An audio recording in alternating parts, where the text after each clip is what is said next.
What's up, everybody? Welcome to another episode. And today I'm going to talk to you guys about something a little bit different that I haven't done before. And it's about my favorite books to read.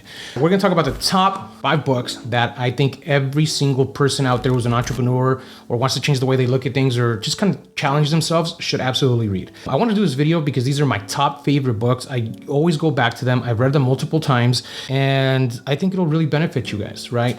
For those of you that don't know me, my name is Rafa. I actually do a lot of short-term rentals. I've been in short-term rentals for 5 years, but I'm an entrepreneur at heart. I've been a serial entrepreneur my entire life. I've always run different businesses throughout my time. Mainly this channel is focused around short-term rentals, but I'm going to implement a few things that can help business growth as well, okay? And it starts with this. So the first book, Rich Dad Poor Dad. If you haven't read Rich Dad Poor Dad, you absolutely must read it. Whether you want to get into real estate investing or not, it's a complete mindset book. It's a complete shift of the way you're going to look at investing, money, management, and real estate. Absolutely must read. I go back to it at least once every 6 months just so it kind of remind me. And it's actually what got my journey started. If it wasn't for this book, I wouldn't be here running 64 short-term rentals, talking to you beautiful people on YouTube and on social media and sharing my journey. So, absolutely must read.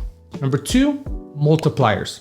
So Multipliers is an awesome book because it teaches you how to be a good leader and how to build leaders. When you grow together, your business grows together and you guys all have a similar goal in mind. You don't want to be the guy who tells everybody and micromanages everybody what they have to do. What's the point of that? You want to be the guy who helps people get better, who helps them grow, who helps them become better leaders, who can help you grow your business. It's more of challenging people to solve problems and bringing the solution to you rather than them coming and asking you how to solve the problem and you having to go out of your way to fix it for them. Multipliers, man, was a game changer for me. When I read that book and I learned how to actually help people grow and figure themselves out and how to make mistakes and learn from mistakes, my business took off. Absolutely must read. Number 3 is Who Not How. Who Not How is a book I recently just read. I've known about it for years, but I never got to it. And when I read it, I was like, okay, this is it. This is what I got to do. It basically teaches you who you need to implement into your business, not how you need to solve the problem in your business. For example, how do I acquire properties? I can go in there and start learning how to do it and do the sales and do the phone calls and do the pitches, but I'm working in my business and I'm not working on the overall picture of my business. Well, instead of me going and figuring out how to do it, who can I find that knows how to do it better than me? For example, in short-term rentals, I can go out and clean my units, but who can I find that can clean my units better than me and free me up of that time, right? We get a cleaning staff. I can go out and wash linens, but who can I bring in to replace that task? I bring in a linen company. You do this for higher level positions and low level positions, it doesn't matter, but you figure out who can help you grow your business, not how you can do it yourself.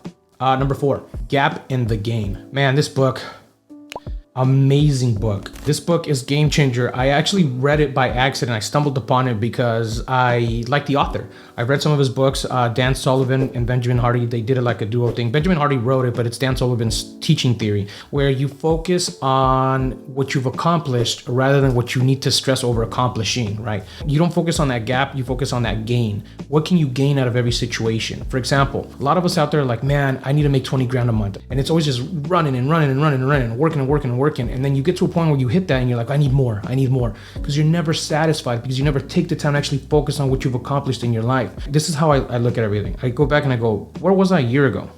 Man, I've accomplished that much to this year. Pretty cool. I wonder what I can accomplish next, right? Instead of me being like, I told myself last year that I was gonna get to 100 doors. Well, maybe I only made it to 30 doors, but that's 30 doors more than when I started. So therefore I focus on what I've gained instead of that gap that I have. Just read the book. You guys are gonna love it. It's a great book. It's an easy read and it's an amazing concept. And then number 5, my absolute favorite. I probably read this book like maybe 6 or 7 times now, and it's Can't Hurt Me by David Goggins. This is probably the best mindset book I've ever read. This dude shares his story. He tells you everything he's gone through his entire life, and man, it's just inspiring. Everything that he went through to get to where he's at and the stuff that he puts himself through just to make his mind stronger. It's really a way to just strengthen your mindset and make yourself being able to overcome any obstacle you come across. Some of us can't even wake up in the morning and take a nice cold shower. Right? Why? Because we're used to being comfortable. We don't get out of our comfort zone. When you start conditioning yourself to do difficult things, everything just becomes a little bit easier every single time. And imagine how that'll apply to your business as you start growing it and applying it. You don't focus on the nonsense, you focus on what you're actually doing, and then you can focus on how you can make it better. So anyway, hopefully this video was helpful. They are my favorite books. I mean, I have a long list. Some of them are back here actually, but hopefully it was helpful. If it is, subscribe, like, and I'll see you on the next one. Love you all.